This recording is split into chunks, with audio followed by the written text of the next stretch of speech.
This is Lady Anne, owner of KPNL Radio and hostess of the Caribbean Library of Lore, and I support Tessa. As an experiencer myself, I have filed my own reports with them, and the professionalism and heart they have shown my case goes above and beyond.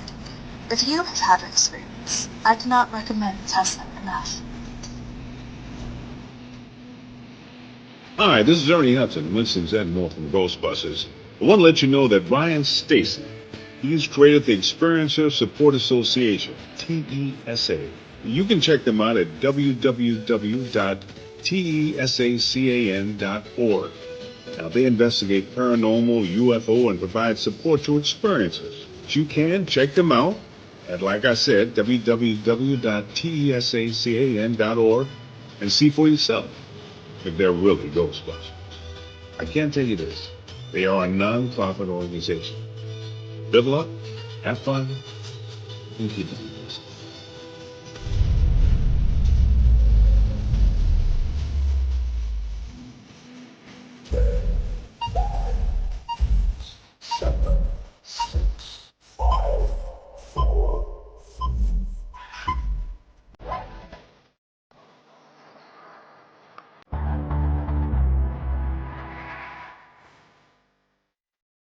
Good evening. You are listening to Beyond the Tinfoil Hat, a podcast by the Experiencer Support Association. Tessa is a UFO, Paranormal, and Paracryptid Investigation Association. We investigate everything belonging to the global phenomenon linked to highly strange and unexplained experiences. We also connect experiencers with other experiencers, creating a safe, positive environment to engage and discuss this phenomenon without judgment, criticism, or retribution.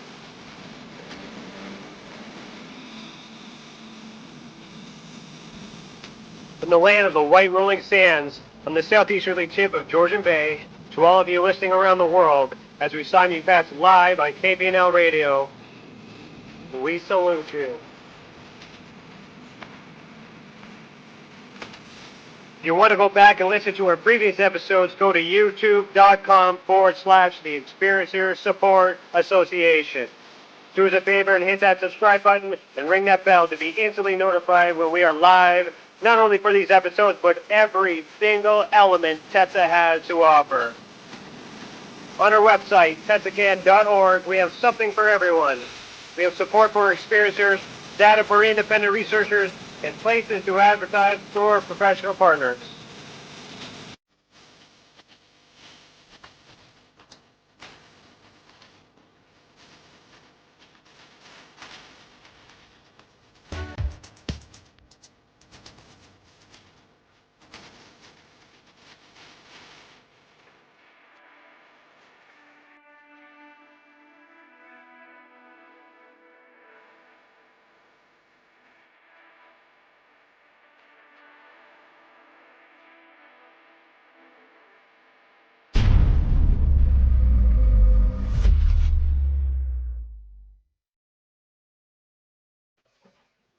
Hello, everybody. Today is May 13th, 2021, and I, Ryan Stacy, am your host this evening. If you are watching this live on the replay, remember to comment and let us know that you're here. I am noticing that we do have some members in the, from the YouTube channel here, so I want to say hello to the Demon Guy, Tim Morrison, and Chantal Chauvin, and KPNL Radio. Thank you for tuning in tonight. Our guest for Season 3, Episode 16, which is Episode 52, lucky number 7, if you're a numerologist, is Dan Jones. Dan became interested in the UFO phenomenon as a young boy, the possibility of ETs and life on other planets. After seeing Close Encounters of the Third Kind, it was solidified for him when it was released at the theater. Dan started watching the sky and became very interested in what could be beyond Earth. Dan spent more than 20 years working in various support roles in hospitals. At one hospital, he had several encounters with ghosts and the paranormal. Some of his encounters were reenacted on a television series called Haunted Hospitals. Dan's interest in UFOs continued to grow. He spent more time skywatching, and occasionally he would see objects and a phenomenon that he could not explain. He joined MUFON in 2015 and soon became a field investigator in Canada. Working with eyewitnesses and examining evidence, by doing that, confirmed what he had already believed, which is we are not alone. Some of his investigations were published in the 2019 edition of UFO Cases of Interest by Robert March. Dan and I have worked side by side during my time within MUFON Canada, and he is the newest member of the Experiencers Support Association, which means we are starting to put the band back together. So Dan, put on your tinfoil hat. How are you doing today? I'm doing great. How are you? Good, man. Great to see you. It's been so long. As I was sitting backstage, I just started to think, when was the last time we saw each other live? I guess it was the last ACE conference. Was that 2019? 2019 was the one I protested. But you were there. but I was there. So yeah. 2018 would be the last official one, right. The last one. Yeah. The one with the dill pickle chips and the striptease. Remember that? That was it. Yeah. That was it. Oh my God. So how you been? Great. Been doing good. Surviving all this COVID mess and just carrying on with investigations and just getting by. Yeah. No, it's good. It's good. So you want to take that? You need that? No, that's my mom. She must know I'm busy because she's talking. It's all good. This is Dan's first time ever on a podcast, by the way, and we're live, so we can't. We'll let it go. This is what we're working with.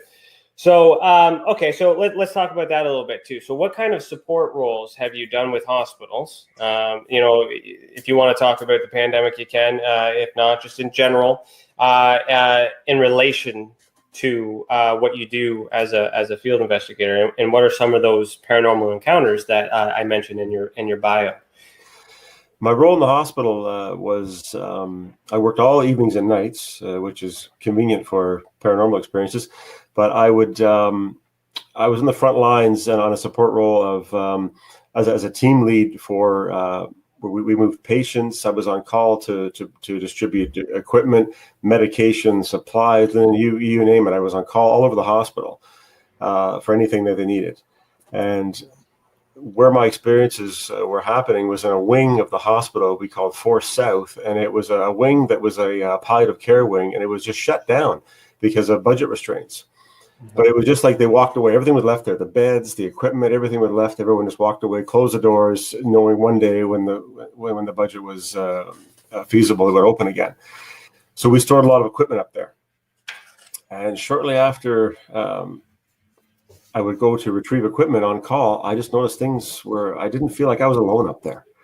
I would have the sense that someone's right beside me, someone's behind me. I almost felt, when you get that chill when you're in the presence of a ghost or a being able to be, someone's right at my shoulder.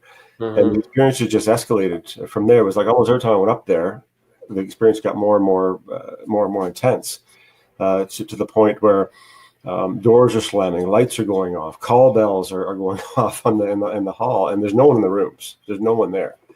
And it was just a bizarre experience. And at first I was scared, and then it just became the norm for the night. Okay, I'm going to 4 South to get some equipment. Okay, I'm here. Well, what's going to happen tonight? And it almost became like I expected it. It was a comfort to have some kind of a paranormal experience while I was on that unit. Yeah, no, I do remember that was the one that was reenacted on Haunted Hospitals, right? Yeah. That particular event. So in that reenactment, there was a second person as well. You had a partner there that witnessed the events as well, correct? That was what really interested the producers of Haunted Hospitals. There was 2 witnesses simultaneously. Mm-hmm. We would go to the unit together because we knew something was going to happen. And sometimes it did. Seeing shadows. Probably the most dramatic event was going down the hallway, and here's the call box going off. Like someone was in the room pushing a call button. So we would look at the box, and I said, I'm not answering it. You can go ahead, you can answer. And the phone rang. So the phone started ringing. And then when we looked at the phone unit, it wasn't plugged in. And the phone was ringing, the lights were all going off. And I was like, whoa, okay, what's going on up here? And we would go to the rooms. Sometimes we go to a room to get some equipment, and the door is shut, and all the equipment in the room was pushed up against the door. Now, there's no other way in or out of that room except through that main door. So it was like somebody inside had to push that equipment up against the door tight, so to push it to get in. So it was vacant, like it was shut down for a while, and then you were just using it as storage facility. You guys were going back and forth, using it as you needed. Yes. And then all that stuff had happened. So as a field investigator, I know well, maybe we'll get into the blend later on, but this was prior to you being a field investigator for MUFON, right? Yes. Okay. So at the time, did you have any investigative explanation for that, or any theory? What do you think was going on? I just accepted that. I mean, I was always open to the possibility of ghostly encounters, of paranormal and NDT and extraterrestrial life. So I just accepted it. Okay, I am in the middle of a ghostly paranormal experience, and there would be times when we actually saw shadows of people moving through the hallway, and there was 3 different sizes of beings. I couldn't tell at the time if they were male or female. One one had to be a child. It was a very much shorter shadow, almost 2-dimensional, and then 2 larger shadows, which we assumed were adults. And at the time, I thought, when I first saw them, I thought somebody else was on the unit, because they were at the top of the hallway and then sort of went down a corridor that joins the 2 sides of the unit. So I tried to follow them, and there's nothing there. And this happened quite a few times, where we just saw shadows, the same 3 shadows. And these were, I assume, the people who were occupying, the ghosts that were occupying this unit for whatever reason.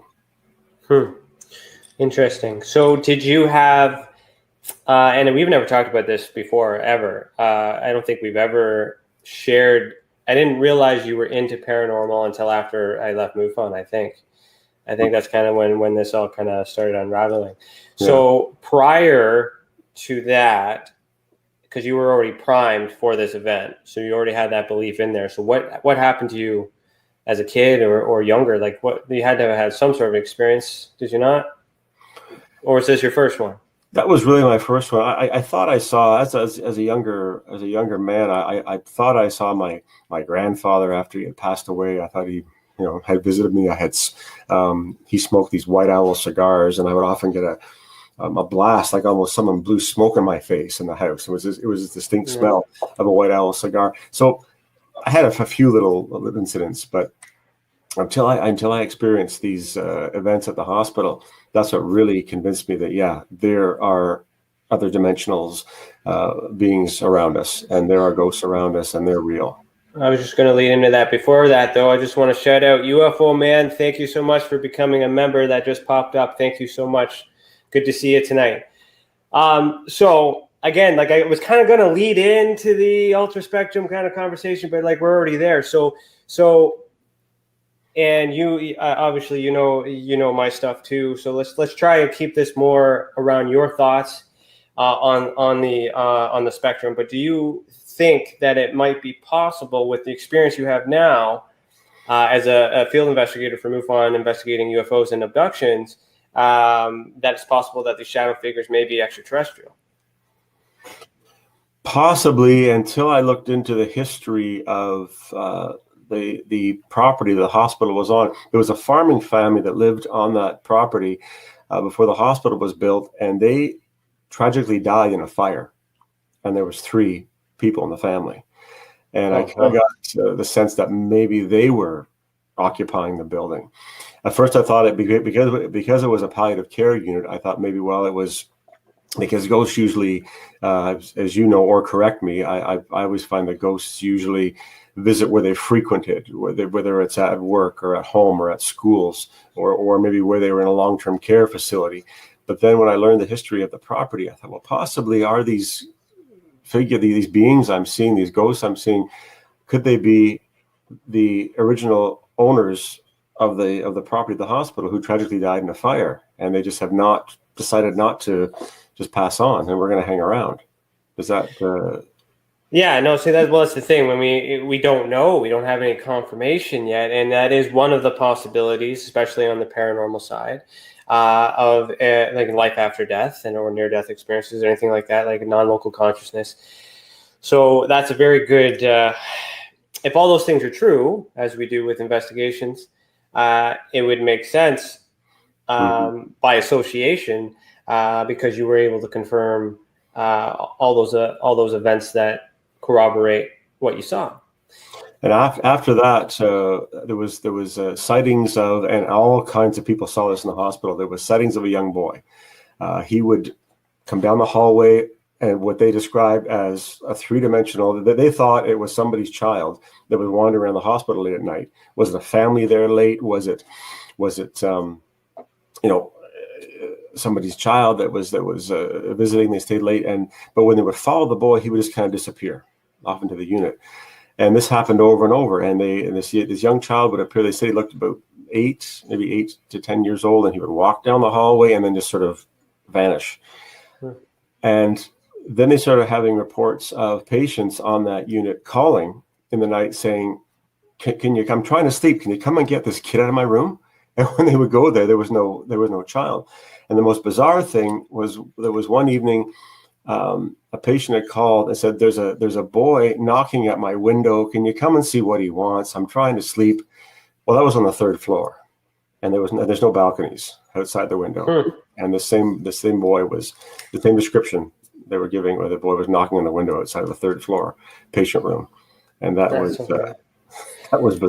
That is bizarre too. So so the interdimensional, you mentioned that earlier too. So is that more of a plausible explanation? Do you think it's 2-dimensionals? Like is it the actual deceased, or is it another dimension that's parallel to ours? That's kind of mixing together at that time. What do you think? I don't know if that can connect, but I do believe it was the deceased. That was the origin of the person there, but cannot connect with another dimension. I'm not sure of that, but I do believe that that was the ghost of the child that possibly had died in the fire.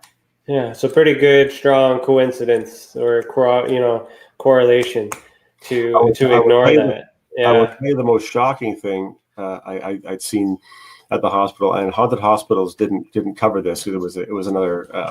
I was gonna ask that if there's anything that didn't make the cut. Cool. Oh yeah, we had long interviews and discussions of my experiences with the producers, but I did a lot of most of the morgue runs in the evening and night. We used to call it tag and bag, but I did most of the morgue duties, and we would get calls to pick up patients who had passed away. And usually there was a time they would give the patient as family time to come and just have some last respects and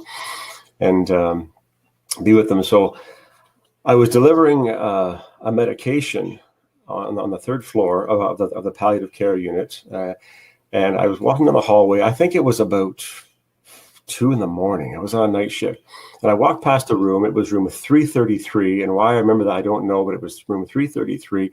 Weird. I happened to notice a person standing in the doorway, totally three-dimensional live person in pajamas and slippers and standing in the doorway, and which is not uncommon for patients to get up and wander in the night and walk around. Mm-hmm. And I said hello, and he stared at me. So I delivered the medication, went on my way. About 30 minutes later, I get a call from that unit to ask me to bring the morgue stretcher to pick up that patient. And I went there and I thought, well, maybe there's other patients in the room. So I went with the morgue stretcher to pick, and no, that was the gentleman, the patient I saw standing there. And I said, is there any way that he could have been standing in the doorway about half an hour ago? And they said, impossible. He's been bedridden for a week. And he passed away 4 hours ago. And I saw him standing in the doorway 30 minutes prior to the call to come and pick him up. And that was, he looked totally three-dimensional, and that was just that's something I never forgot. So residual energy, that's wild too. And those are the types of things, especially as investigators, that we scratch our heads about when we're looking for those associations to make sure that it's it's definitely something. And then when we're left with that, it's definitely bizarre, because for me, paranormal I am a paranormal investigator, but I'm leaning more towards it being interdimensional, or some sort of extraterrestrial connection, consciousness and things, something to do with that, or maybe non-local consciousness, near-death experiences, out-of-body stuff, blah, blah, blah, something along that spectrum. Still a ghost, I guess. Mm-hmm. So I've always had a problem with people investigating in cemeteries, because that's where the bodies are rested. Yeah. And I feel like a hospital, more than likely, which is why the nature of those shows is more prone to be haunted, on the theory that the soul leaves the body and there's residual energy, and it's there because that's where they passed, and the bodies get moved and then later buried, or worked on and then buried. So based on that logic, whether I believe it or not, the hospital is probably the prime spot if you're going to have a paranormal encounter, and that makes it so much more because that's where the energy is left behind. That's where the soul has left the body, if you will. That's where the person has passed away, sometimes very traumatically, sometimes against their will. They don't want to leave. They're fighting to survive, and this is where the separation occurs. And I think the energy left behind is a very, very strong possibility as to why we see them sometimes as a shadow or as an actual three-dimensional being. Yeah, because then we don't actually understand if they're aware of what has happened, especially when sometimes it's sudden. That residual energy sticks around. Like, all the theories make, it makes sense. And putting it in a hospital just seems to me like, Dan works at a hospital, so maybe Dan can sneak me in the back door one day and we'll, bust open a Ouija board in the morgue, Mm-hmm. Well, I wanted to, and I asked the manager of the hospital for their permission, because the sighting of this young boy walking through the unit was becoming so frequent. I wanted a camera. But because of confidentiality and the photography policy at the hospital, I couldn't do it. I thought, man, if I could get a video of this boy, wouldn't that be something? But that would be something too. Hospital, I couldn't set up a camera. So our newest member there says, I see ghost cats from time to time. And Chantel responded saying, I've had ghost cat experience too. So what are your thoughts on the same thing we just talked about, but moving on to another species, so an animal? For sure. I think any creature of the earth can return as a ghost, especially our animals. They're considered our loved ones. I mean, I think they would definitely could return to give us a visit. I totally believe that. Cool. Okay, so let's talk experience of yours. But have you ever had any sightings, any UFO or any ET events, or is it just what you've uncovered through investigations? No, I have, because as my interest in UFO and the aerial phenomenon grew, I started sky watching more and more, and I did see things that I couldn't explain. And then as shortly after joining MUFON and becoming a field investigator, I continued to see things, not frequently, but I continue to occasionally see things in the sky that I just couldn't explain. Orbs, just quickly moving objects, and I think I have, and they weren't, I know they weren't meteors, or, the space station is probably one of the most frequently reported event that I get, along with Elon Musk's Starlink series satellites that he's launching. But I have seen things in the sky.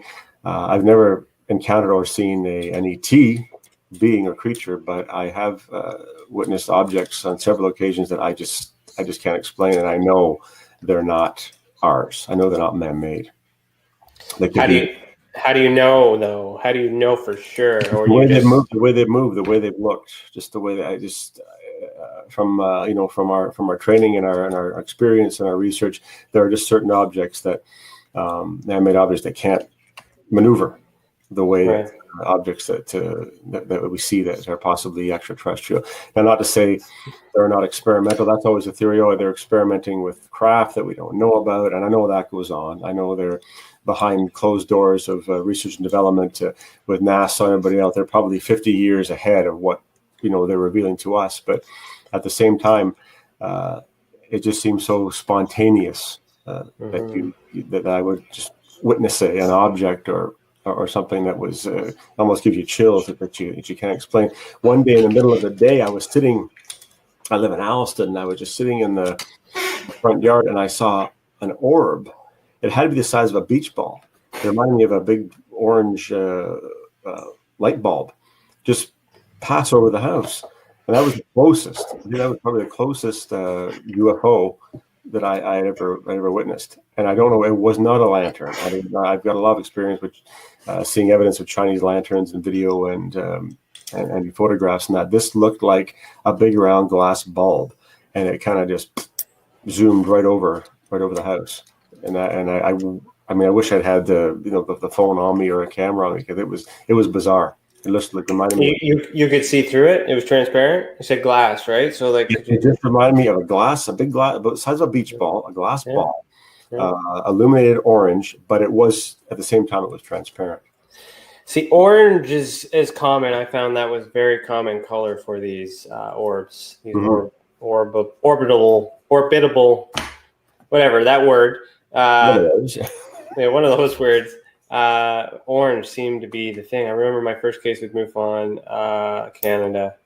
That abduction case led to a sighting of a milky orange craft, and then there's another experience here that we have as well through Tessa. Her name's Lisa. She has an orange orb, and then there's another one. There's a couple orange. Orange seems to be the common color that I'm finding. It's a common color. So, I mean, and things seem to trend. I would find with investigations for a while there, more witnesses are reporting triangles, and then they're reporting orbs, and they're reporting cylindrical shaped things or oval shape. It seemed to trend, and I don't know if that's. Well, with those trends, that kind of leans towards the possibility of that being technology that's being tested, because everyone's testing it out, right? Like you get a new phone and all of a sudden everybody has it. So, this new technology that's being discovered privately, then all of a sudden everybody has it. Yeah. If one person lands on the moon or goes to Mars, now everybody wants to go to Mars. So it's just, who started it, right? So yeah, for sure. On that, are you familiar with the big UFO document coming out June 1st that everyone's been talking about? Is this the U.S. Pentagon release? Yeah. What are your thoughts on that? I mean, I still think we're at the mercy of what they want to release. Yeah. It's not going to be. No one's forcing them to disclose everything in the vault. I think they're just going to give us a little bit of something to chew on.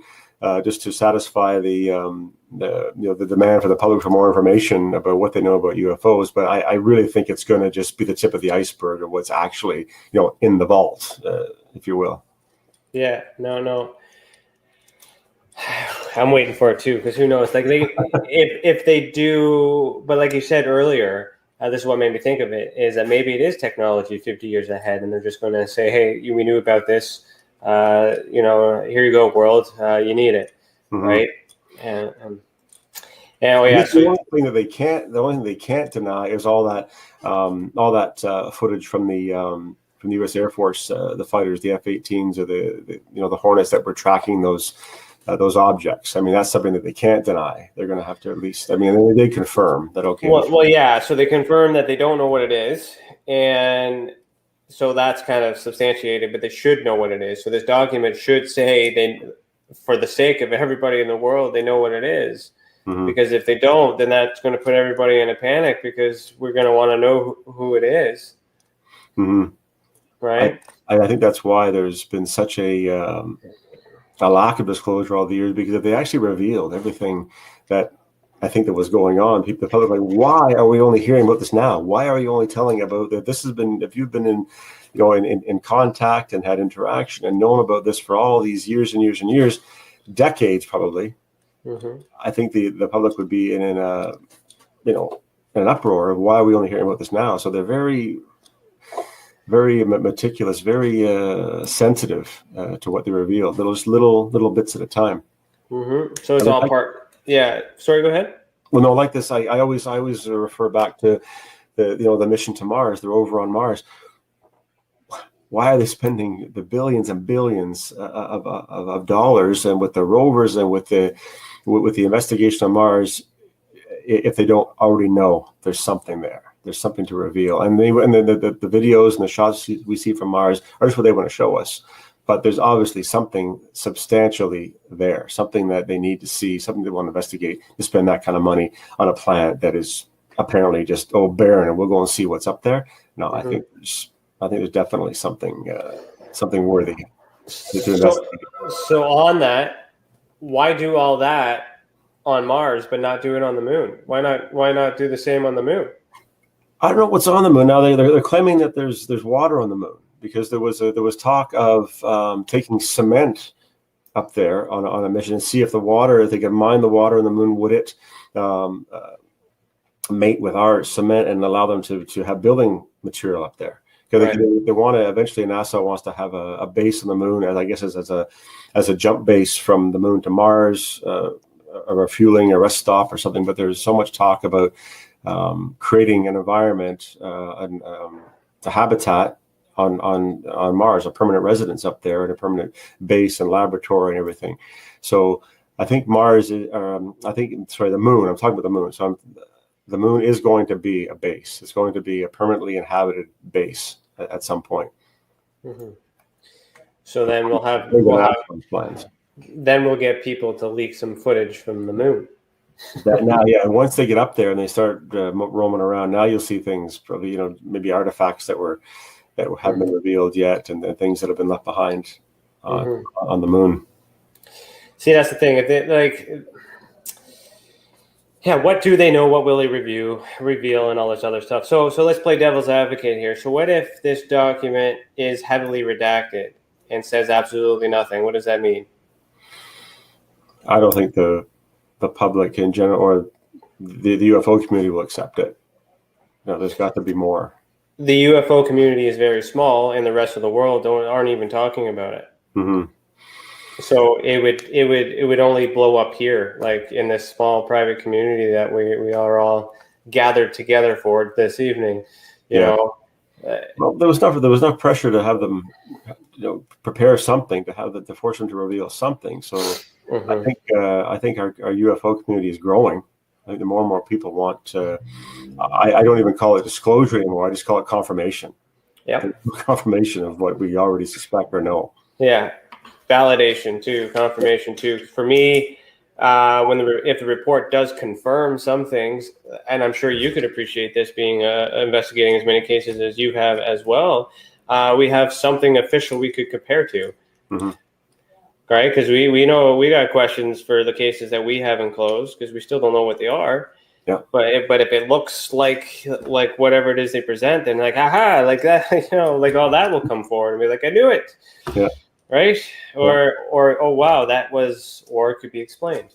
Yeah. So I'm hopeful that we'll get some answers. I don't think we're gonna get big aha, aliens exist, because then there will be, unless, see, that's the other thing too, is if they're going to announce it, they got to have an explanation of when they discovered it, where it is, how it's contained, biological stuff, all this other stuff, and all these other things have to explain the parameters. When we talk about the pandemic, they announced it, but not before having somebody from the scientific community explain what it is and how it works and why it's dangerous and why we need to do what we're doing. Yeah. So this document is also hidden within a much larger bill of other things. Yeah. So is it really going to be the main point, or is it just going to be added in at the end, like it was snuck in at the end, and we're just focusing on this one little snippet? Possibly. Yeah. I think things are only disclosed or validated or confirmed or verified once they become a problem, once they start to affect that, like the pandemic. Once it starts to, okay, this is going to affect the world, we're going to have to talk about this now, and we're going to have to come up with some answers and what happened. And I think the same thing with I'll just say the government and UFO disclosure, until it becomes an issue where okay, things are leaking, everyone's going to know about this, we're going to have to step up now and have some kind of an explanation. We're going to have to verify this or have explanations for this, that, and the other, because the public's going to want to know. It's now affecting civilization. It's now affecting the average citizen. I think when they're not to their backs against the wall, to the guns to the head kind of thing, do they actually start to reveal or disclose information? Right. UFO Man chimed in and said, if it will erode the credibility of the UFO community, and two guys run the UAPTF, and they've been stiff-armed all along the way as they've been acquiring info. Any comments on that? I don't know if it would erode the UFO community. I think maybe would even give us a little more strength. If we had a little more validation. Well, it would help regulate, I think, too. I think where he's coming from eroding, I think it would thin it out, because there are variants of credentials that of people that tackle this phenomenon. Some measure those. Some think they matter. Sometimes they don't. It depends on the evidence that you present. At this point, when they reveal that it is something, I think what will come forward is more so a job opportunity to say, here's some job positions and here's the curriculum that is required for somebody who is already doing what we're doing to apply for said job, to do it more seriously. And then we'll basically find out, whether we actually need a university degree or written 150 books, if any of that stuff matters. Yeah, you have projects like Project Blue Book could become, say, occupations again. They'll actually have UFO field investigation will be an occupation. It'll be a career. They're going to need a whole staff. I mean, they have departments now that deal with this, but yeah, it would actually be a job. Yeah. To deal with the exchange of information with UFO encounters, which would not be a bad thing, and then they could liaison with civilian UFO groups as well, if they were selected or if they were to apply and they meet those standards. So there is a positive to that. Now, let's assume that nothing comes up of it, and there's nothing new. It's the same old stuff. We got all this hype for nothing. Mm-hmm. What's the next step for ufology? What is your plan for the future, with or without this confirmation? Then we just wait. We just wait again. We wait until the next instant. Wait until something else forces them to show their cards, because it will. If they just say, "Oh, here's a few little tidbits for you," and we had some sightings we couldn't explain, and but there will be another level, another incident, another reason they're going to have to explain. And I think that's just a matter of sitting and waiting again. I wouldn't wait though. I'm pushing. I pushed. Oh, yeah. I did 32 requests today. I am pushing because I'm not sure if I can trust it too. So once it gets released, that will be the first American document that I will comment on, because it will affect us as well. Yeah. Okay, so let's talk more about MUFON. Okay. Why did you? So you started out as a member, right? Mm-hmm. So why did you join in the first place? How did that happen? I just heard about I'd heard about MUFON. I'm not sure if it was through the media or through a friend, but this is this is right along your line. They were the now very notable UFO investigation company, the biggest in the world I knew at that time. And I went on, so I joined, I got on the website. There's all kinds of great information, and it was just confirming what I was interested in, and And then I thought, okay, I want to investigate. I want to work with them. I want to be a field investigator, because all the information I was looking for was there. The live UFO maps, the historical cases, the investigations that you can read, in-depth investigations are all there. And I thought, okay, I want to get involved now. I just don't want to just be a member and visit the website and read the journal. I want to get involved. Sort of this, okay, now I want to get my feet wet. Now I'm kind of, this is where I want to be. I want to be able to talk to other eyewitnesses and dig in and use the resources that they have and try and help people, try and get some answers to what they're to the events that they're reporting. And that's all they want. They want answers. Mm-hmm. And so you did that. That was back in 2015, right? 2015. Yeah. Yeah. So how was that? How was that for you? Like, what did getting involved look like? So what's the process? I know that I know the process, but for conversation for those, how to pretend I don't know anything. How was it for you? So you inform them that you want to become a field investigator. Mm-hmm. So then they want your location, and then the process starts. You've got to complete this exam. So you have to purchase the field investigator's manual, and then start to study that, and then you write. It's an open book exam, so you can do it at your own pace. I think I did 2 hours a night, and then complete the exam. And you've got to finish with that's 85%. So I can't remember now, but it's in the mid 85%.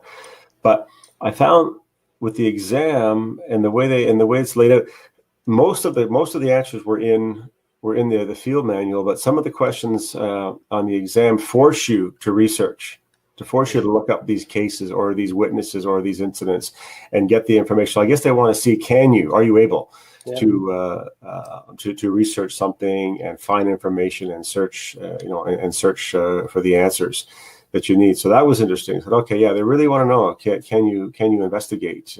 Can you investigate something? Mm-hmm. And then I was, I think my final bit of training was who was their main guy? Was it Cheevers? Was his last name? Was it Chuck Reaver? Yeah. Chuck Reaver was the guy for a little bit. He's based down in California with Chuck, and my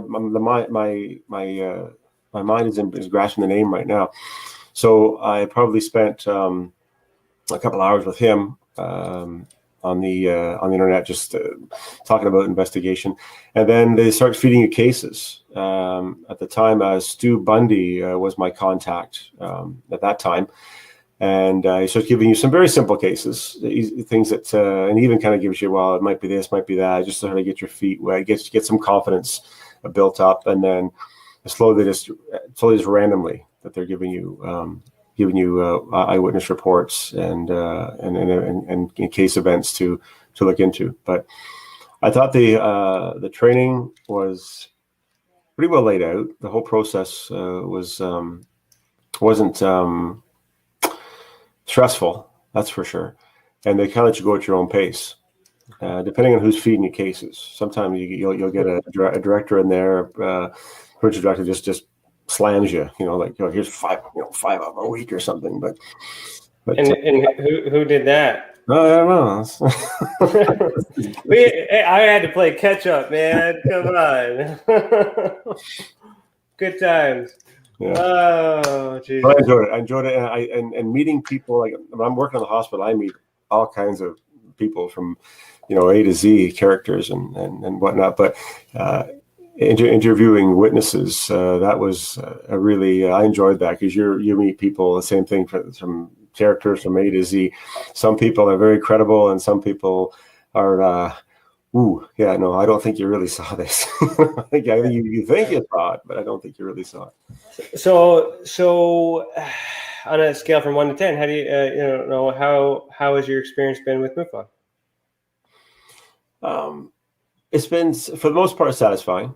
For the most part, I'm at the point now where I have let my director know that because of my involvement, my career is in healthcare, my full-time job in healthcare, I'm very busy. COVID has made me extremely busy, working extra hours, and I just said, look, I'm I can't take a caseload right now. Just give me one at a time. I'll let you know when I'm done, and I'll I'll take another case. So they've been accommodating that way. Sometimes communication lacks a little bit, but for the most part, I'm satisfied where I am right now. Good. Communication is hard. I remember too, which is always hard because everyone's got different schedules and regulating it, and we're all trying to do a service to ufology, and we're all trying to orchestrate everything. Those are one of the challenges that I always found, which is all part of it. But at the end of the day, you made connection with these experiencers, or sorry, we're calling them experiencers, but at the time they were just witnesses. So what was that experience like for you? So when you actually had the time, you made the connection, walk us through like a really good case, like you read it, and then what did you do? And then you connected with the witness, and how was that for you? Well, yeah, I've had cases that were very, very satisfying, very exciting with me, because it's a good case, you contact the witness. I mean, they don't want to remain anonymous. They're fully engaging with you. They don't, they want to talk, and they want to, call. Phone interviews are the best. I love the phone interviews. And they're talking and going through the experience. And that's really where, where the rubber hits the road with a witness, because you can just tell their credibility, their sincerity, and the event description doesn't change every time I talk to them. I've had cases where I've spoken to a witness 10 times on the phone, gathering information, and then coming back to them. They'll remember something else, or they'll have some more evidence, or and then they really, really, really want to form a connection with you, because they're trusting that you're going to give them the answers that they need, or at least you're going to be best to give them the answers.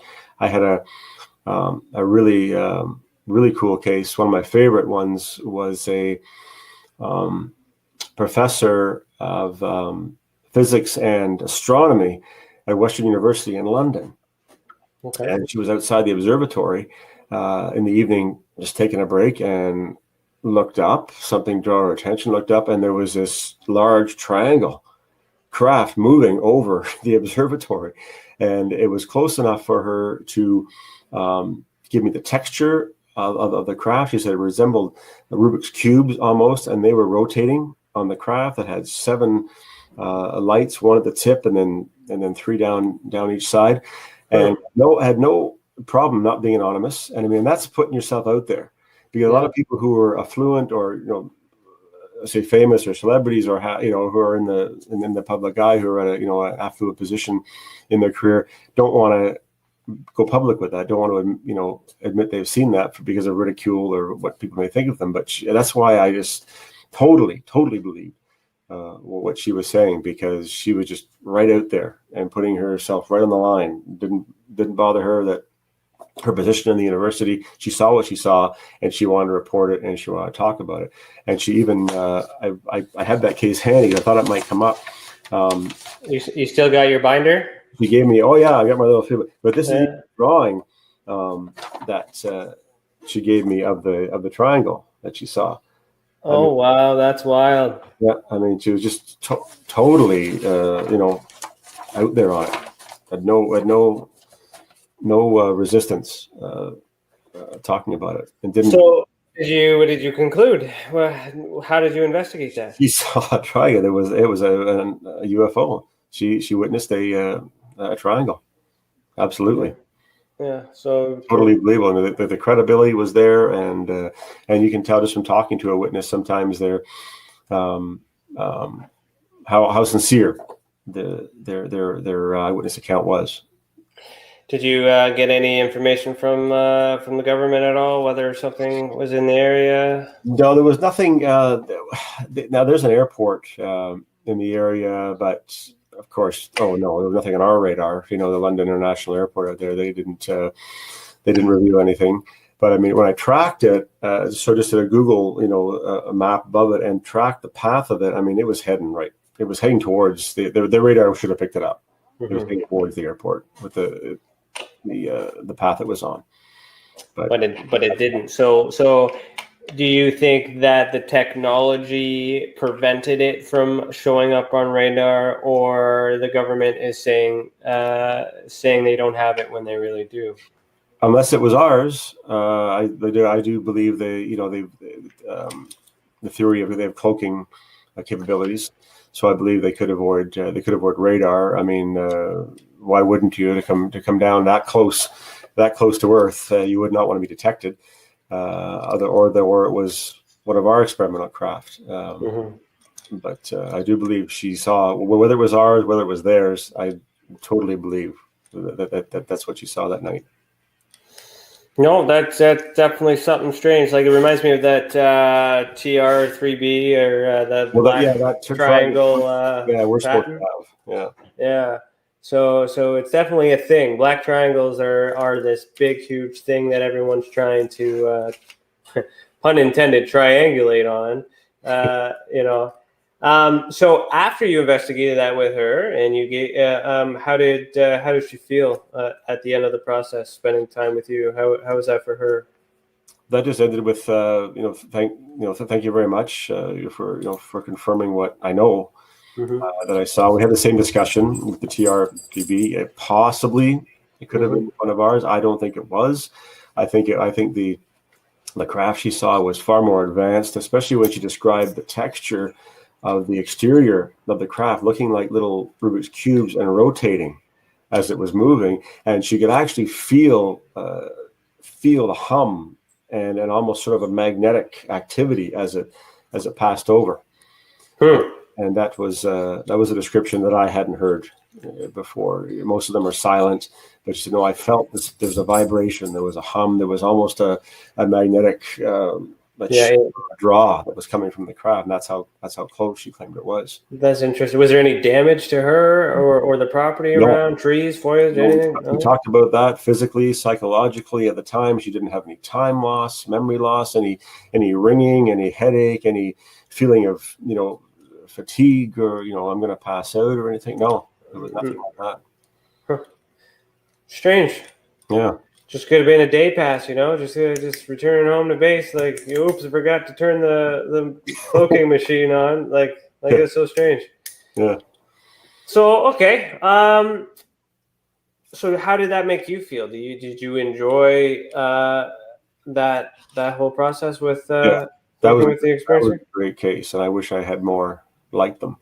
A lot of the cases are like, oh, I saw a flash, I saw a blip, I saw, and you're trying to give, and bless them, they're doing their best to, they really want an answer, but a lot of event descriptions are just a few seconds of a sighting, or a few seconds of a flash, or a blip, or something went shooting across the sky, and without a lot of information, you feel kind of helpless to give them any kind of reasonable explanation. I mean, I can't identify something that you only saw for 2 seconds shooting across the sky. I can't give you much on that, other than that, checking star chart, checking. But don't sell yourself short. The fact that you listened, the fact that you talked to her, the fact that you were there when she needed it, that case was assigned to you, and you gave her the attention that she needed. Did you not find that helped at least a little bit with who cares if you've identified it or not, because there's emotions and stuff. Yeah. Oh, at the same time, like I thought as much as I can, and really try and figure out, get as much information, and try and give them some kind of an explanation. And sometimes they just want someone to tell the story to, and they're not really concerned if it was a meteorite or an ET spacecraft. They just saw something that they couldn't identify, that they're concerned about, and just speaking with them and talking with them, even though I can't give them a definitive answer, there is a satisfaction there that you have helped ease someone's mind and help them deal with what they've seen, and they don't feel so traumatized by it or so worried about it. So there's definitely satisfaction there. Okay, cool, man. Okay, before we head to commercial, 2 more questions. Well, one question. What's the best thing about MUFON, and what's the worst thing about MUFON? Top of your head. I guess the best thing about MUFON is the continuous feeding of cases. The worst thing about MUFON. You can only pick one. I can only pick one.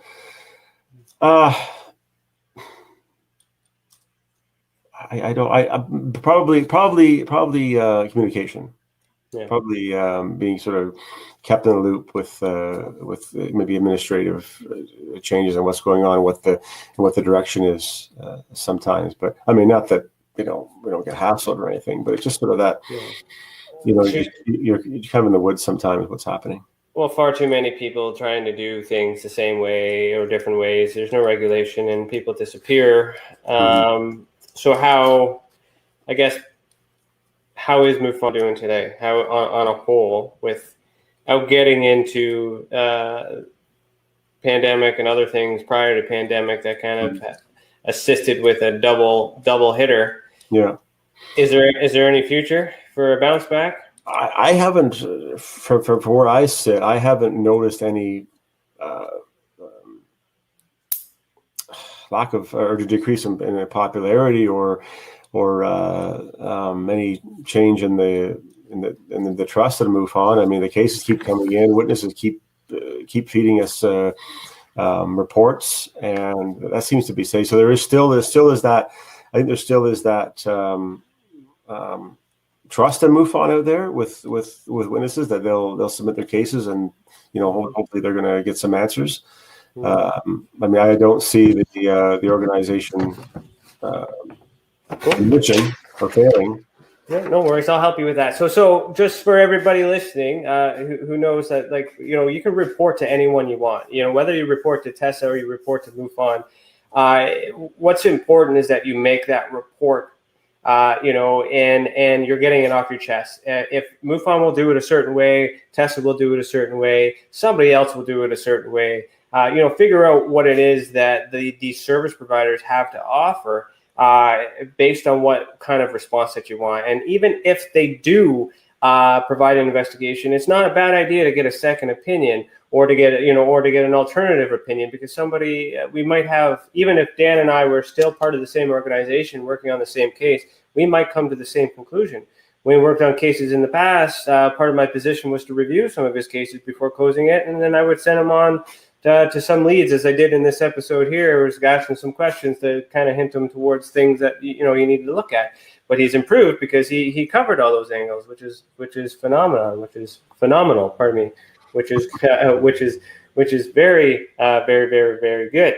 So we will pause right here, but we'll continue after a message from our professional partners. Also, if you're listening to this live on KPNL Radio or a future podcast, head over to youtube.com/the Experiencer Support Association to see the video that goes with this audio.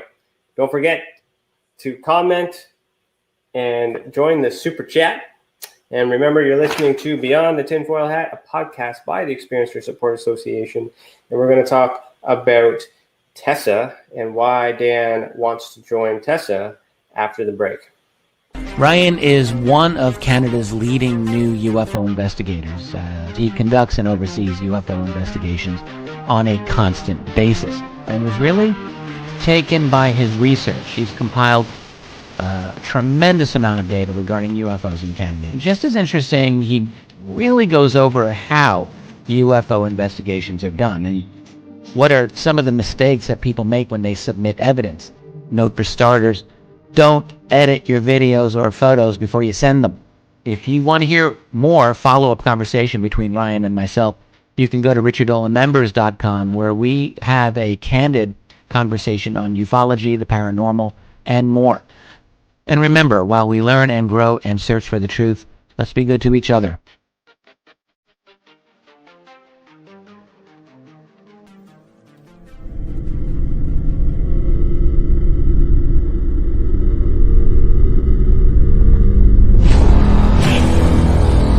The same thing that draws aliens to our planet is the same thing that draws us to others. Exploration, curiosity, sustainability of life. That's why we go. It would make sense as to why they're visiting here. Travis! Quit playing around, man. Get back here. Travis! The last thing I remember was this numbing shock. Stunning sort of a feeling. Very powerful. Get away from me! I was just out of my mind with fear, just screaming the whole time. It's been theorized that aliens prefer remote areas because they don't want to attract attention. Whatever it is that they're doing, they would want to do that in a less populated area. There are multiple accounts of the same thing from people from all over the world. People that do not know each other, do not live in the same cultures, and they're all looking up, they're all seeing things in the sky. So it would be naive of us to think that we're alone in the universe.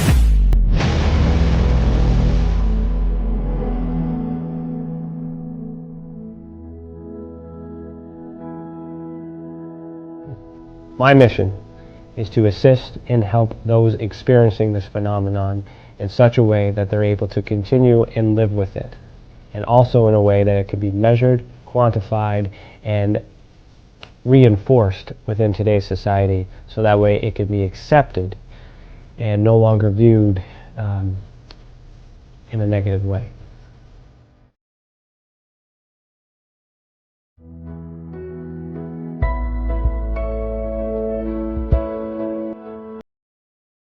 One thing that I do value in people is the ability to sense and feel when something is right and when something is wrong.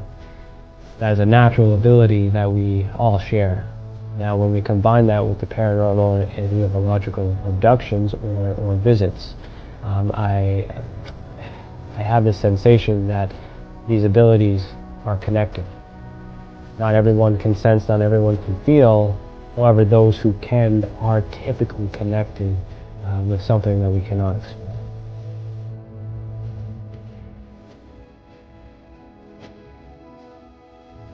And part of my research, it's not just to investigate the experience, but it's also to understand and study the experiencer, to find out what they have in common with other experiencers, to try to figure out what the actual makeup is in order to be on that spectrum.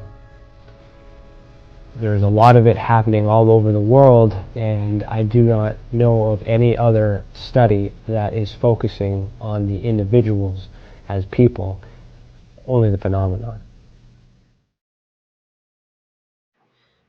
Welcome back. You are listening to Beyond the Tinfoil Hat. If you're enjoying the episode so far, consider becoming a member of our channel and send us a super chat. Your membership will get you bonus content like exclusive videos, and it will help us reach our goal of launching our training center, which is Interstellar, the Academy of Ufology and Paranormal Studies.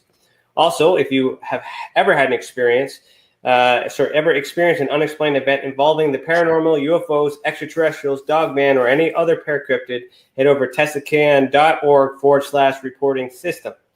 If you want to report only a UFO, you can go to MUFON.com. We do everything else, including UFOs. The more reports we get, the more we will understand this phenomenon and how it affects our people. Let the others be who have already reported, be that example that proves that we are making a difference. And if it wasn't for these reports, we would not be able to do what we do. And we thank you. And for those of you that have reported to MUFON in the past or would like to continue to report to MUFON Canada, I just want to let you know a little secret. And I was telling everybody this while I was in place, but you can make a special request for a specific field investigator if you so wish. It doesn't necessarily happen to go in your district. So if you're watching this video and you like Dan and you want Dan to investigate, when you make your report to MUFON, ask for Dan Jones, and they'll see it and they'll have to send it to them, because the guy who gets it will be like, I'm not Dan Jones. Who's Dan Jones? And then they'll send it to Dan. All right. So there's a little hack there. If so, and to go on to that, the organization that you're with has issues because it's large. There's so many people not able to communicate, not able to work together because of the structure that it's designed. And we had that challenges when I was there. And, we tried to fix it. We did everything that we absolutely could. And then ultimately, whatever had happened, happened because it just simply wasn't what they wanted. Well, when you have an organizational chart that is constantly moving, that's, that can be confusing too. Mm-hmm. Oh yeah, people coming and going was very hard, but you stuck it through. You were there the whole time. I think you started maybe a month before I did. You're still there. You haven't left. Mm-hmm. You've been to zero though. You didn't nowhere near the controversial shitstorm that I did. But no, but you're still doing it. And thank you for your service, man. Like you were an ace. You still are an ace. I'm good. I'm glad to hear from you. And I'm working for.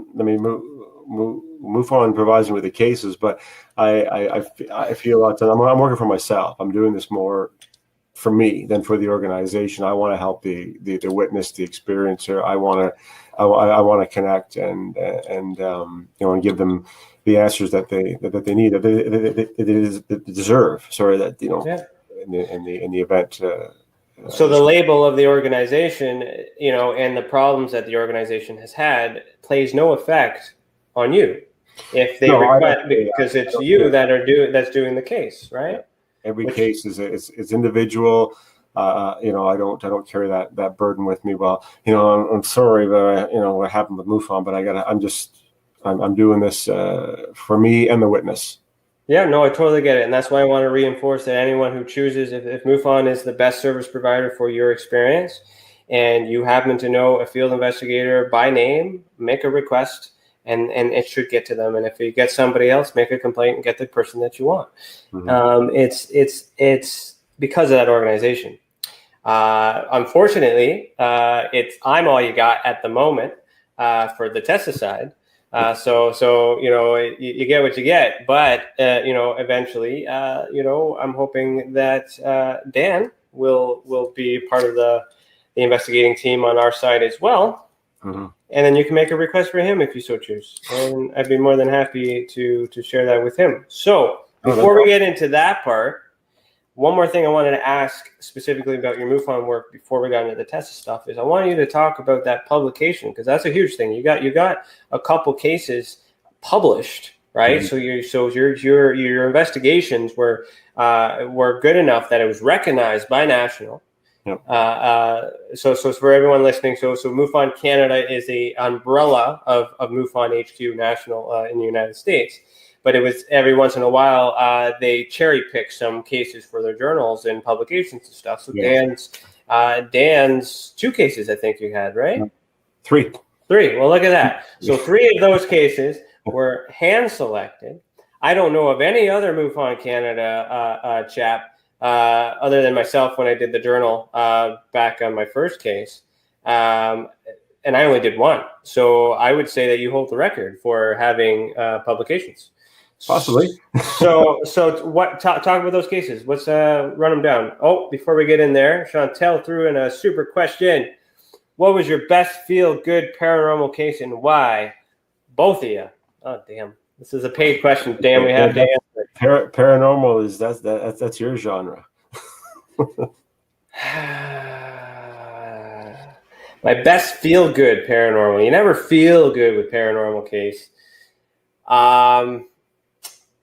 Honestly, though, my best experience, I suppose, on the investigative side, there was a time where I've done some investigative work on a haunted location, and I've talked to a bunch of people that have had experiences in this location. So it was a theater or an opera house, to be specific.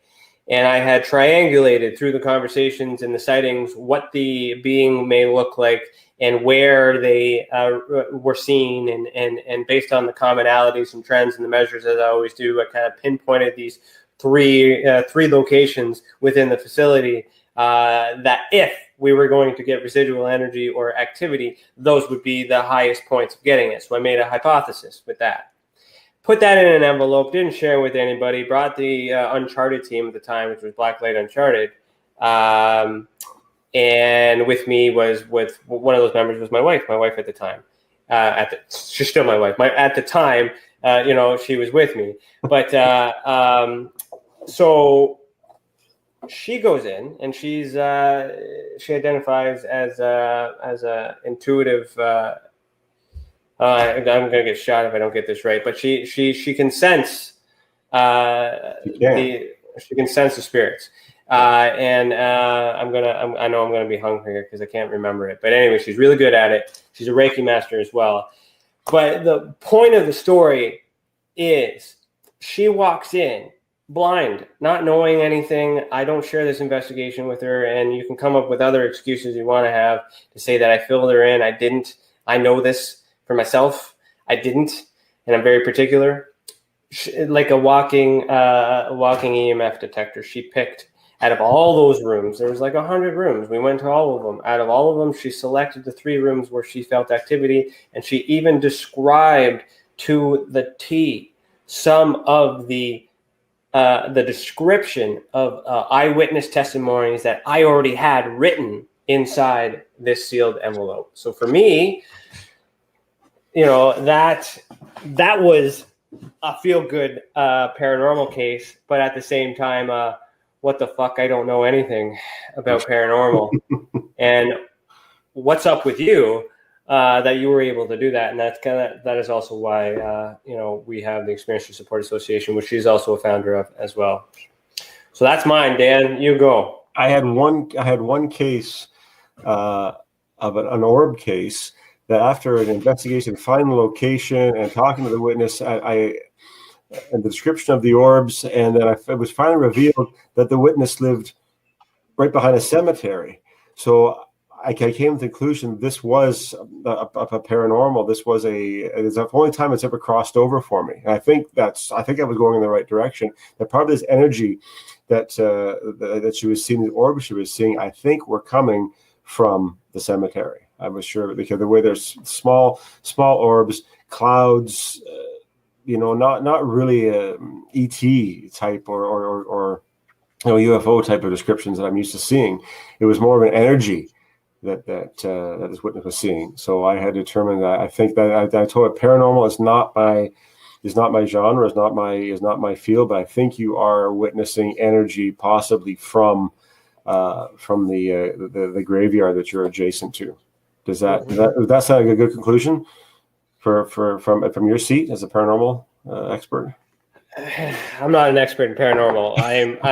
So paranormal simply means anything that's not normal. Yeah. By definition, Dan, you are a paranormal investigator because UFOs and ET and extraterrestrial are not normal. Mm-hmm. So I have these titles, but technically I'm a phenomenologist. Yeah. I am studying the people that experience the phenomenon, and through that, all these other, that's where I'm learning more about these phenomenons. And as I stated earlier, the graveyard thing kind of doesn't resonate to me on that theory, but it's still an orb. So it just didn't sound like a typical orb case. It sounded more like an energy incident, and I didn't know where else it could be coming from. I said possibly. Now I know a lot of you don't see a lot of phenomenon in a cemetery, because, like as we said before, ghosts and energy usually appear where the deceased is frequented. But I was just at a loss of an explanation. So we had talked about it, and she's possibly. I wasn't sure in that case, but see, I used to draw a line between UFO, ET, and paranormal. I used to think they were a separate subject, a separate entity. But from after working with you, I'm realizing now, like you said, paranormal is just something that's not normal. Mm-hmm. And that definition has helped me, because I used to think, paranormal is all ghosts. That's all the energy, and the UFO and the ET are a separate category. Now, if they're connected, does that not make it easier? Yeah. And then, so you've also seen the ultra spectrum. Mm-hmm. What is your feedback on that? And thank you, Chantel, for that question. I appreciate that. Thank you so much. With the Hynek classification system and the Valet classification system, which you use through MUFON, mm-hmm. I introduced our ultra spectrum classification system, which pissed a lot of people off. But as a field investigator using said Hynek classification scale, the Valet classification system is what MUFON uses, and it works. It does help them classify things and give them a 1, 2, 3, a classification. But it's a little bit vague. When I looked at your chart, there's a lot more detail. It helps narrow it down a lot more to what this, and give it a more specific category. That's why I liked about your classification system. Cool. You can use that classification system in the MUFON CMS, and there's a place for that. I have tons of hacks. We'll get into that. So that's behind the scenes stuff. So let's go back to your 3 top cases that were published, starting with your worst one to your best one. So I've already discussed the best one. That was the case in London at the university. Okay. So that was in there. Okay. That was in there. And there was a case in Newmarket. This witness had actually videoed I'll describe it as not quite a cylinder, but more of a tic tac, not an egg, not a cylinder, but I would describe more of a tic tac shaped object moving over her home. And the video was amazing. It was clear. Distance was hard to determine because of the side. It was a totally clear sky. I'm thinking it was possibly within a mile of the witness of the filming, and it was a nice, clear, good resolution on the video. And after a forensic review of the video, there were no windows on this craft. There were no propulsion system. There were no wings. There was no exhaust. She claimed there was no noise, anything, and it was a really, really nice piece of footage, and definitely a UFO, definitely not extraterrestrial. I don't know of any man-made craft that can propel itself across the sky without some kind of obvious wings or propulsion system or exhaust or sound or something. This thing was just floating. This guy on a straight path, though. It wasn't a balloon. It wasn't a piece of garbage. This thing was on a fixed path, and it was going across the sky on a mission. And the witness had a really good video of it, and that was really, really an exciting case to investigate. And my conclusion was UFO, absolutely. Now, given the location that the video was shot and where the witness lived in Newmarket, and the direction of the craft, if you back it up, it was. I mean, the Downsview Air Base is down there in Toronto. But I still don't think it was any man-made craft. So that was an exciting case to investigate. Nothing on radar. No calls to the airport. Again, no. No, and I live in Allison, which is close to Base Borden, as you know. I mean, you've visited there, and I see not on a regular basis, but occasionally I see things that are zinging across the sky up there, and I think they're drones or some kind of experiment. And then when you ask about it, oh no sir, there was nothing. We have no known craft in the air at that time. So I think there is experimental drone. I mean, they don't have to tell us what they're doing, but they're definitely, I've seen quite significant size craft in the sky, and I just assume they're some kind of a drone. But when you ask about it, say, oh no, we really don't have any any report or any information we can give you right now. So I don't know all what goes on but it's a pretty quiet base. It's more of a training base, more of an educational base. They don't use their runways. I know there's a helicopter squadron working out of there, and I see those choppers go over. They're all black ops choppers that go to and fro mostly at night in that base. But I'm not sure, and they're not going to really tell you exactly what goes on up there. But the third case, I'm just going to grab the book, because the third case, I want to get it right. I can tell you that those helicopters are training helicopters, because that's what I did. I did some of my infantry training there. Yeah. Yeah. So there's no secret stuff going on there, as far as I know. I don't know if they're flying personnel in and out, or it's just our training. They prefer to train for the jump training and things like that. So it gets used for that. So that was my Newmarket case. What was my sorry, the second case, or the third case escapes me. It was the orbs over Niagara Falls. That was cool. This the witness had actually had photographed. They're at Niagara Falls. Now I know there's the water can create droplets and things, but these were large size balls, like almost like beach ball size orbs that were just kind of, the witness had photographed them. There's no video, but they had still photographed these orbs that were kind of dancing around and changing position. There was 4 of them that sort of had this little maneuver they were doing, and they were visiting Niagara Falls, and they were down at the on the Canadian side at the railing one night and during their stay, and they didn't see that every night. They only saw it this one particular evening. And so I thought, because I said, well, if it's something to do with the water, the droplets, the mist, the humidity, is something you're going to see on a regular basis. And he agreed. He said, but we only saw it this one evening, and they had photographed it. And to me, it did not look like any kind of a phenomenon from water or humidity or mist or anything. These looked like good size, maybe volleyball to beach ball size orbs they had photographed. And in several photographs, and they were in different positions. That was one of the cases. Not a lens flare or light refraction. There's nothing nearby that could have caused that. I didn't think I could see some. There was some. You could see some light in some of the pictures, but it didn't seem to be causing any kind of reflection that was creating these orbs, because it was in several. They had taken several frames before they had disappeared. They said all of a sudden, and it was gone.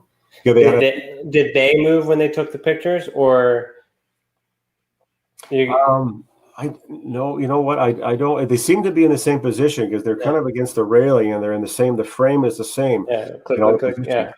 He's going click, click, click, click, and then the pictures before and after that of the falls, there was nothing similar in that. There was no light refractions and shadows and bleeds like that. That was. I think that was they really captured some cool evidence there. Cool. I think I remember seeing that case too. That picture, I remember a picture of the falls. I think that was kind of like on my way out the door.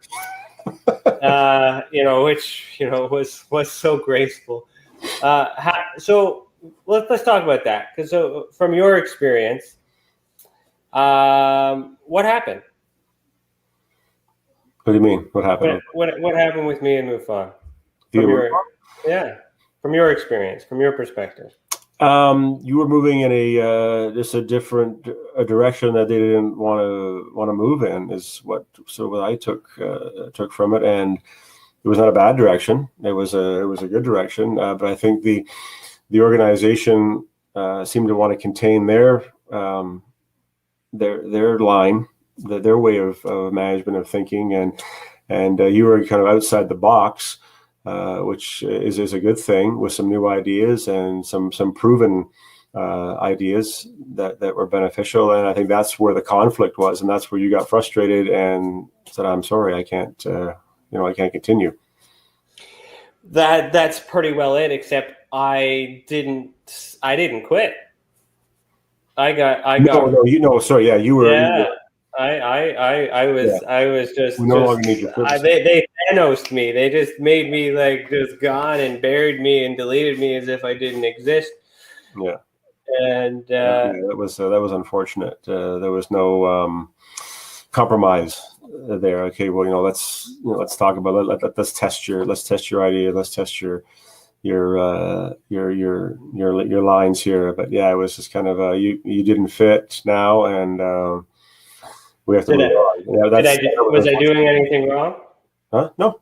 Yeah. So why pull the plug on me? I think an organization needs fresh thinking. They need to look at new ideas, and they need to, especially from somebody who has experience, who has has some good, some fresh ideas that can be beneficial. But I think some organizations, MUFON included, just. You sort of told the line, and this is the way we do things, and we don't sway. So those new ideas, or those ideas that weren't heard, are now what we call the Experiencers Support Association. Mm-hmm. So you've proven that your ideas are successful, but what you're trying to implement, you now implement it on your own, and it's been a successful adventure.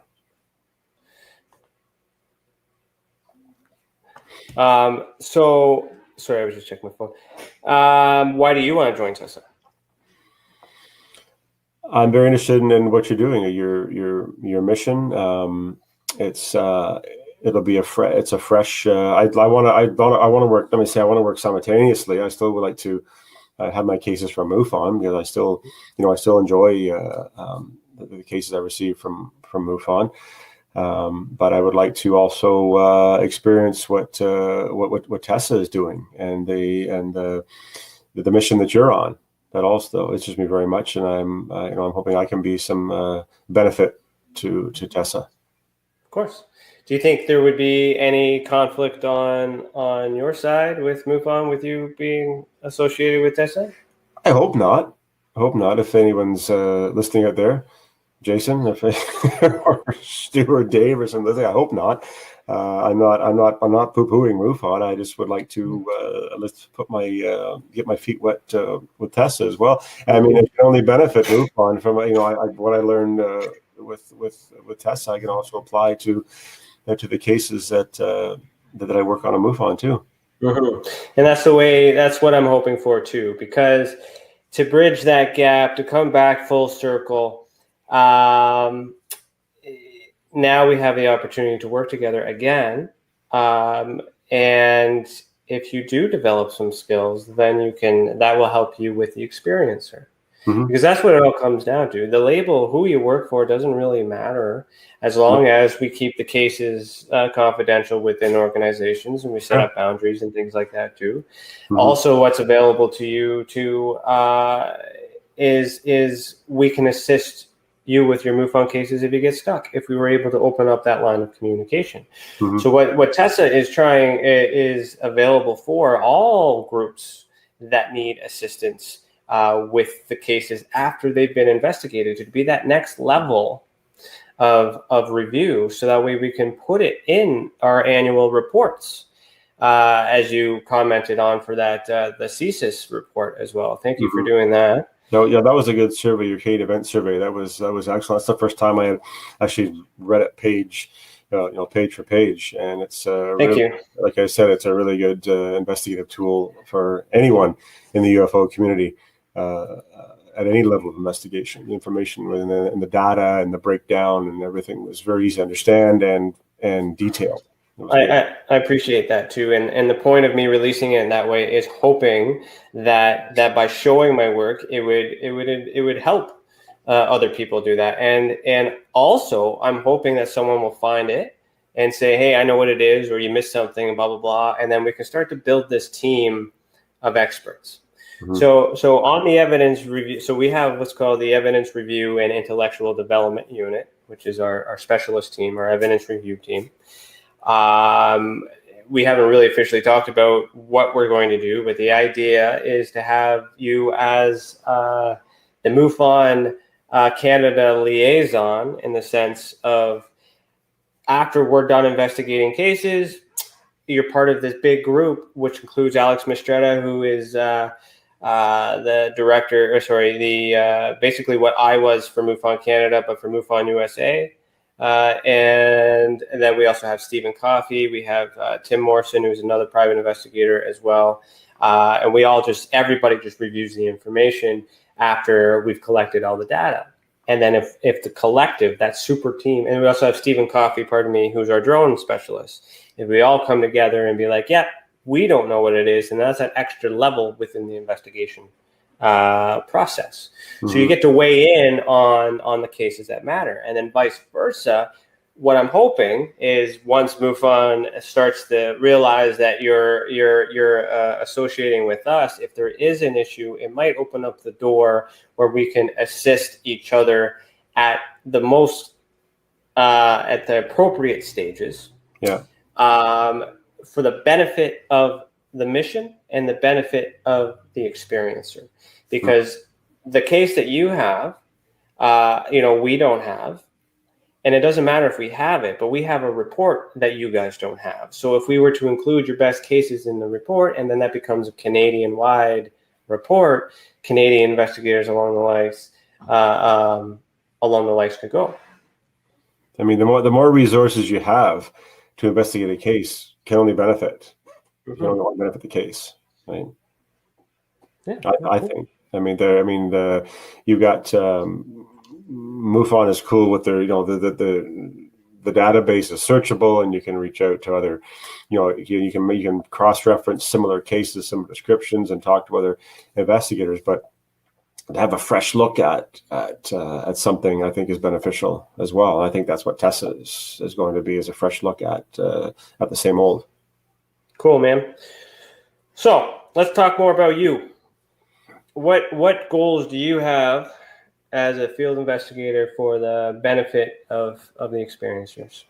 You, without any labels, without any groups, just all hold bar, you have everything you need in front of you. What are you doing? Well, my goal is always to first of all collect all the information I can, all the witness information that I can, sit back, analyze that, and then start the discussion. And to always at the same time putting the witness or the experiencers mind at ease. Not giving them the answers that they want. I'm not just going to agree and say, oh yeah, that's what you saw, but really talk to them, form a professional relationship with them, and always trying to ease their mind, because a lot of experiencers, a lot of witnesses are upset for a long time over something they've seen. They're experiencing headaches, and then they can't sleep, and a lot of that is not actually from they've been zapped or affected by the experience, but because it's their anxiety, it's their mind that they can't figure out what they've seen. It's really bothering them that they think they've they're traumatized sometimes. And I think the big part of the investigator and witness relationship is putting the witness's mind at ease and giving them some reasonable explanation. And I mean, I'm not a psychologist and I'm not a therapist of any kind, but just getting at their level and saying, yeah, hey, I know where you're coming from. I've been there, and it's okay. It's okay to feel the way you're feeling, and then just have a trust, with them. Well, you're an experiencer too, right? So that, so you can definitely relate. Yeah. Yeah. No, that's good. So what kind of challenges do you think you might face? What kind of challenges might I face? Yeah. In an investigation? Yeah. The challenges that are probably the ones I do face and I have faced are when I think I've come to a reasonable conclusion, or I'm sure I've proven what the witness has experienced, and I'm laying it out, and like, this is what it is. Like for example, let's go back to the International Space Station.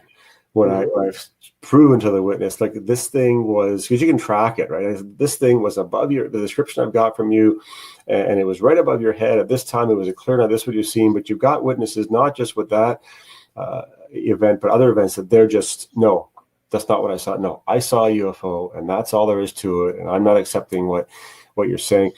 And that's a challenge. That really, really is a challenge. And sometimes you just have to agree to disagree, thank you very much, but this is as far as we can go, and that's frustrating.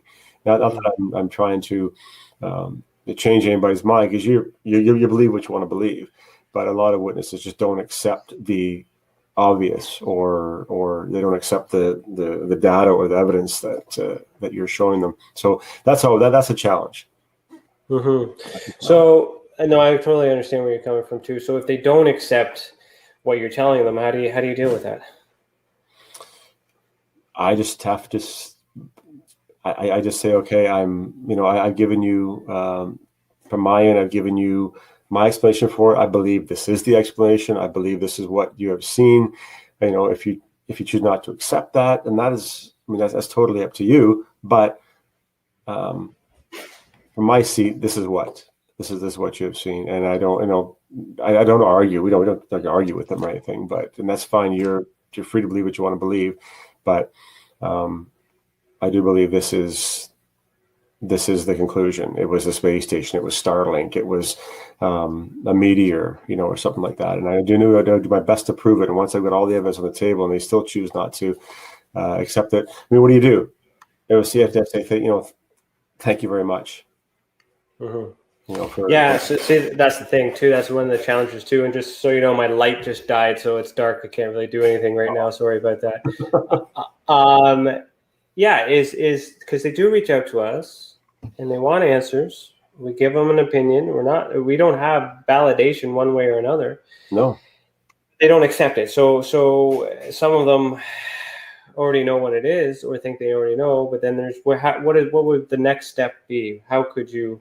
Does it have to end there, or could you refer them somewhere? Could you provide an alternative? I was summoned to suggest to resubmit. I mean, get another investigator. I mean, really, I said, don't hurt my feelings. Resubmit the report, and have somebody else's opinion on it. But as far as my experience and research goes, this is what I think it was. Mm-hmm. It doesn't happen too often, but once in a while, that you just get the people that know. I don't care what you say. This was a UFO, and this. Oh, okay, okay, we're free to disagree. That's okay. Yeah, no worries. Priscilla chimed in. She said, "I agree, Dan. So hard for me to comment right now." Yeah. So no, it's good. It is a challenge, and it's an unsung hero challenge, and at least you were there, and you know what, we're on to the next one. But then that's where this document, if we go back to it, will kind of help us, because then maybe we could be more.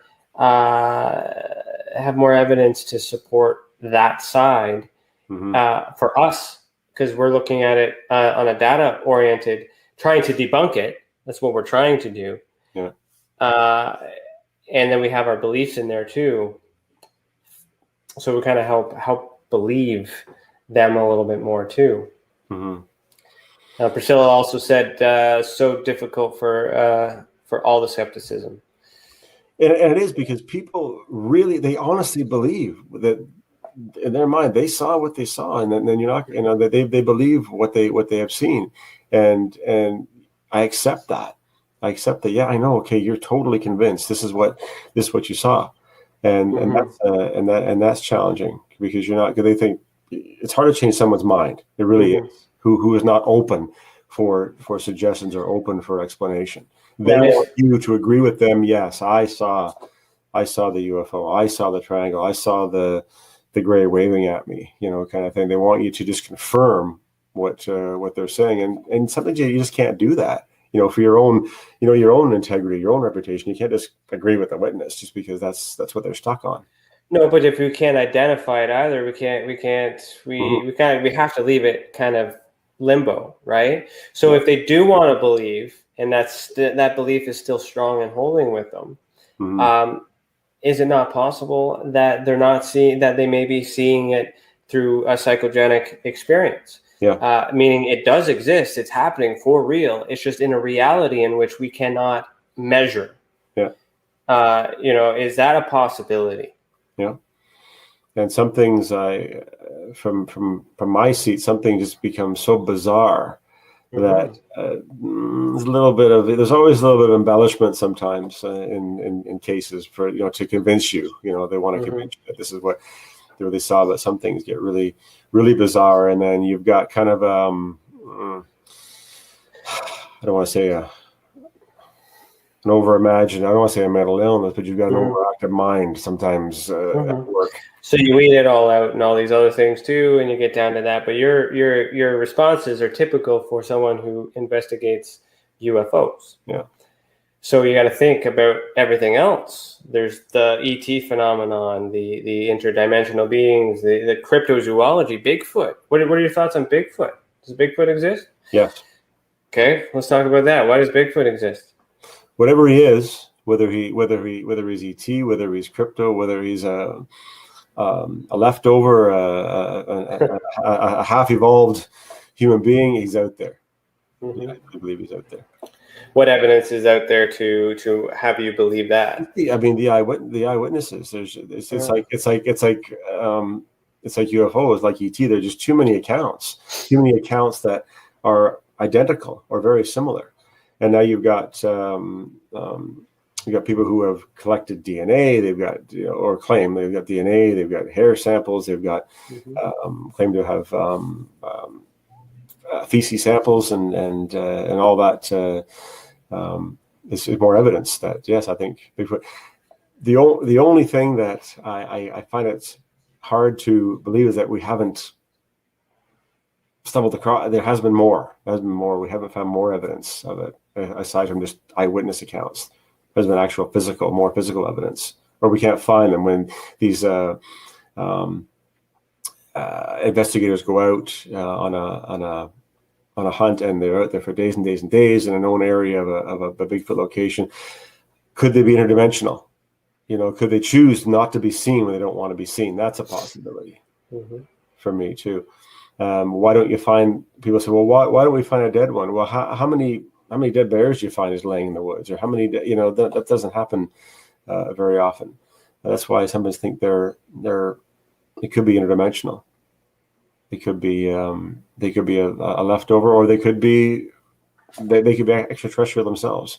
Okay, so if Bigfoot's an extraterrestrial, then and you believe that exists, is it not possible that the experiencer is seeing extraterrestrials? Mm-hmm.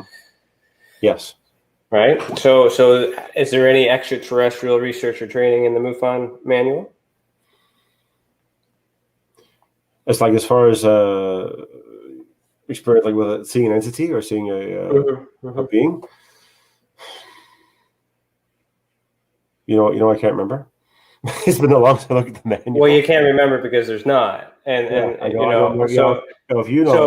would agree with you. I don't remember there being training of identifying or dealing with an extraterrestrial. Yeah, no, it's all good. So these are what the fuck's for some. No, these are tough questions because this phenomenon is interconnected. There's so much going on, right? So, what do you believe? What is the answer for ghosts? Let's start there. What do you believe is the final answer on the ghost phenomenon? On the ghost phenomenon? Yeah.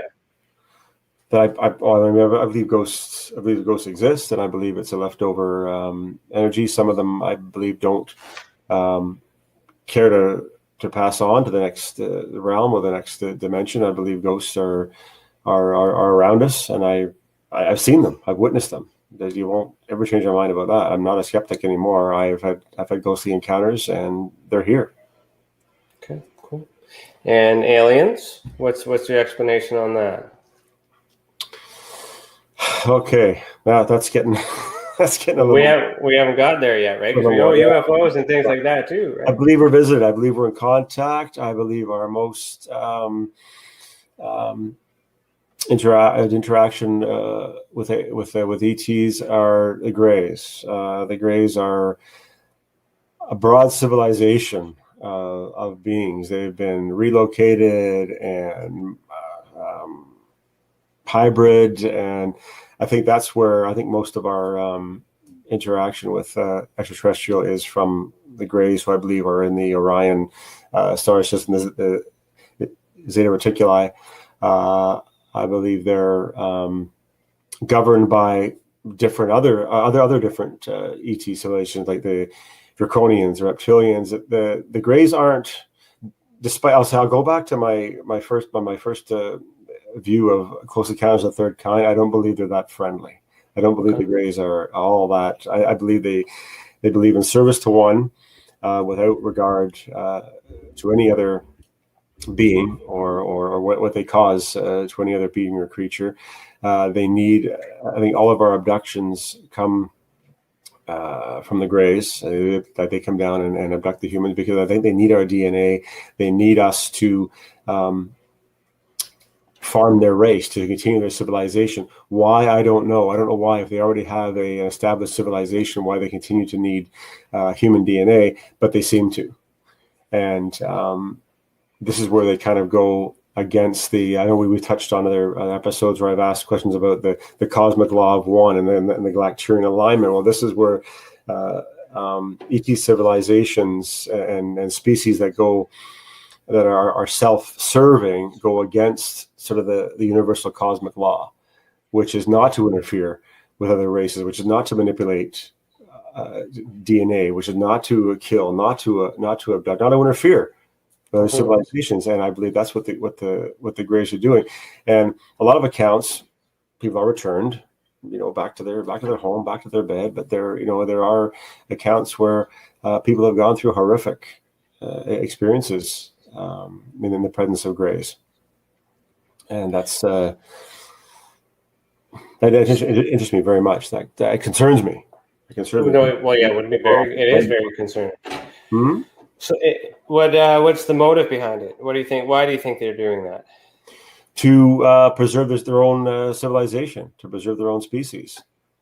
And again, I go back to, I don't know, without being able to speak with one of them, I don't know why, if they have this huge, this population, this civilization, why they continue to need any DNA or specimens from humans to preserve or evolve their race, because they seem to be asexual, and they seem to be reproduced in more of a lab environment.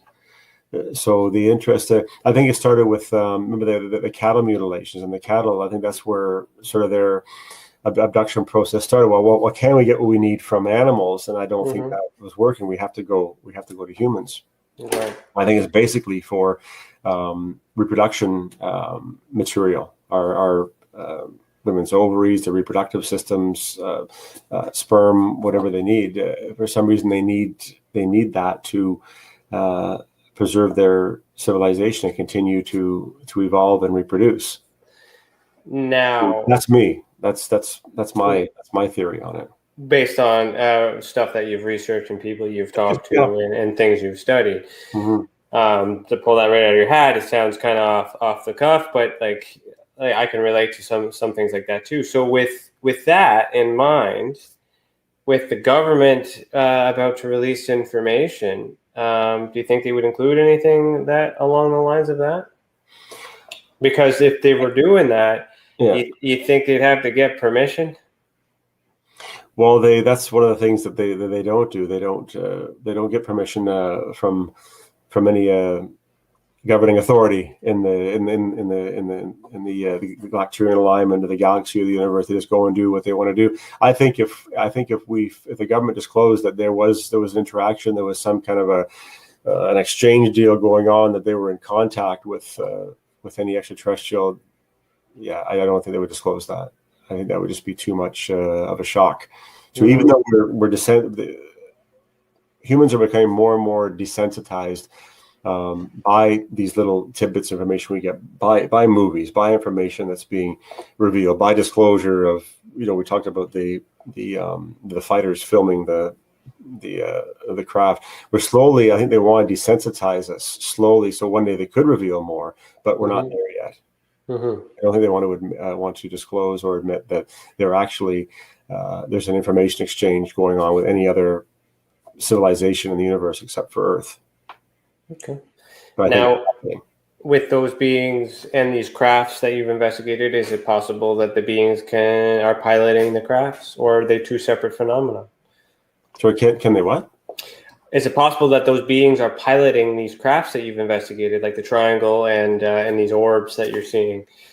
I think for the most part, I think the craft that visit Earth are drone type, are unmanned. I believe that some of the beings that could be on them are biological robots. You know what I mean? They're living, breathing, blood-filled creatures, but they are still robots. They're still drone. I think the extraterrestrials, civilizations, some of them have that technology to actually construct a robot or a drone, but it's a living, breathing one and thinking one. I think most of the craft that come are surveillance. They're a drone type, but I do believe at the larger craft that come, I think do have the actual ET navigating it.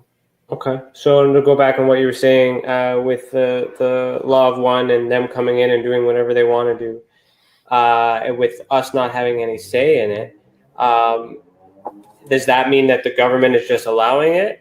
Or like, how come the government isn't, like, how come it's just not so obvious that we're seeing it all the time? Because if they want us to be to be known, would they not just reveal themselves? There's nothing they can do about it. I don't think we have the ability to stop a species who has evolved millions of years ahead of us. Their technology, their capabilities, I think we're just helpless.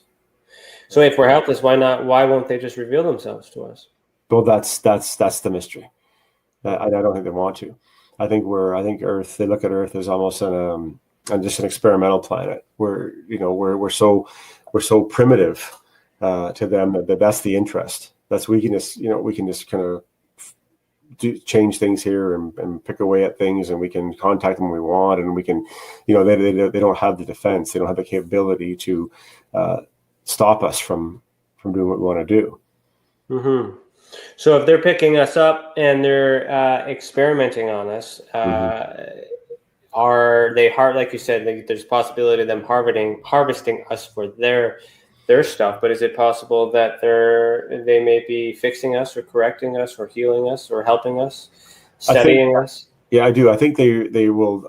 One of my personal beliefs, and it does go with some of my research, is that they will use our DNA to recreate a hybrid to put an ET, a gray who looks just like us, back on Earth, and to be able to interact, to be able to work with us, move with us, live with us, learn from us, teach us, whatever. I think there are many, I would just say, hybrid humans that are walking the face of the Earth, that are created from our DNA in a laboratory, then placed back on Earth.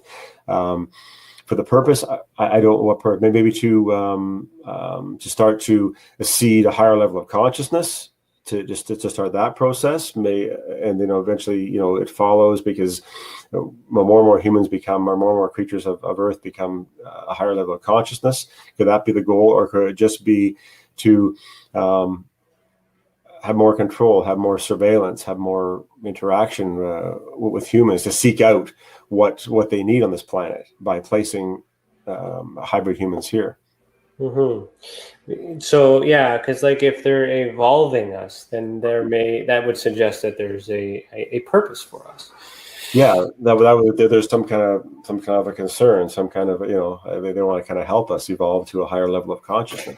So have you ever had an experience or case where they've talked about ET or extraterrestrials, where they viewed it as a positive experience, or has it always been negative? No, I haven't had anyone come and say, "Oh, it was a wonderful experience. I had an interaction with an ET." They're always scared. It's always a scary situation. I had one fellow actually in London again. I don't know if it's a coincidence. Felt that he had an out of body experience. He had felt he had been on a craft, an ET craft, had an interaction with Greys, returned to his home, and felt that he had a implant in the back of his neck. He said he could feel like almost like a rice type of size, hard thing at the bottom of his top of his spine, where the spine kind of joins the brain. And I was willing to go out and have a look at it, and just see if I could, identify it. Either maybe do some kind of test if it's metallic. I have, a very sensitive metal detector.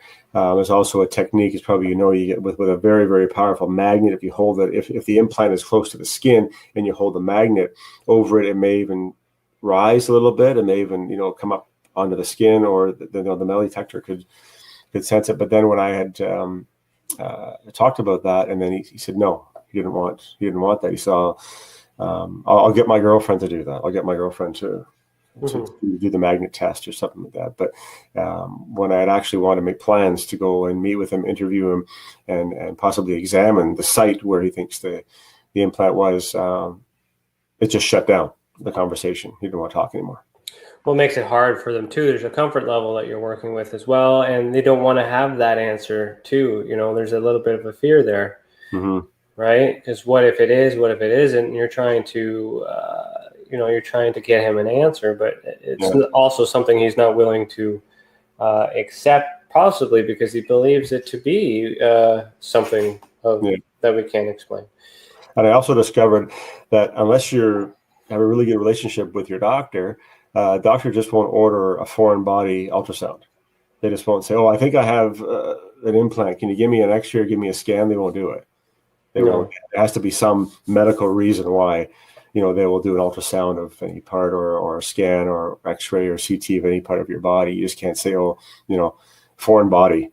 That doesn't fly. I say unless you're really cool with your doctor, you might do it, but most won't. Yeah.